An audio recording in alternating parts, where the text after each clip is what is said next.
నిఖిల్ ఇప్పుడు కార్తికేయ నిఖిల్ గా pan India స్థాయిలో గుర్తింపును పొందాడు. ప్రస్తుతం స్వయంభూ అనే చారిత్రాత్మక మూవీ చేస్తున్నాడు.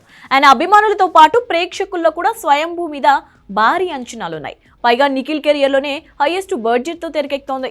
ఇప్పుడు ఈ మూవీకి సంబంధించిన తాజా న్యూస్ ఒకటి స్వయంభూ వాల్యూని మరింత పెంచింది. సెంథిల్ కుమార్ దర్శకుడి ఊహలకి ప్రాణం పోసి ప్రేక్షకులు కళ్ళు ఆర్చకుండా సినిమాను చూసేలా చేసే కెమెరామెన్. భారతీయ చిత్ర పరిశ్రమ గర్వించే కెమెరామ్యాన్ లో కూడా ఒకడు. ఇది సెంథిల్ సినిమా అనే కీర్తిని కూడా సంపాదించాడు. ఇప్పుడు ఆయన స్వయంభూకి కెమెరామ్యాన్ గా చేయబోతున్నాడు.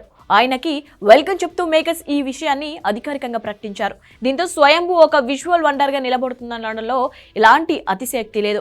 అదేవిధంగా సెంథిల్ లాంటి డిఓపి దొరకడం నిఖిల్ అదృష్టమని చెప్పవచ్చు. పైగా స్క్రిప్ట్ నచ్చితేనే సెంథిల్ ఒప్పుకుంటాడు. దీంతో ఇప్పుడు స్వయంభూ సగం హిట్ అయినట్టే అని కూడా భావించవచ్చు. దర్శకధీరుడు రాజమౌళి సినీ ఎదుగుదలలో సెంథిల్ పాత్ర కూడా ఉంది. ఆ ఇద్దరి సినీ ప్రయాణం 20 సంవత్సరాల పైనే మాట. సై దగ్గర నుంచి స్టార్ట్ అయిన జర్నీ మగధీర, బాహుబలి, త్రిబుల్ వరకు కొనసాగుతూనే ఉంది.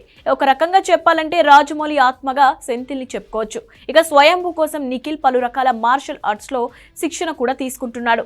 సంయుక్త మీనన్, నభా నటేష్లు హీరోయిన్లుగా చేస్తుండగా కేజీఎఫ్ ఫేమ్ రవి బస్రూర్ సంగీతాన్ని అందిస్తున్నాడు. ఠాగూర్ మధు సమర్పణలోని పిక్సెల్ స్టూడియోస్ బ్యానర్ పై భువన్ శ్రీకర్ నిర్మిస్తున్నారు.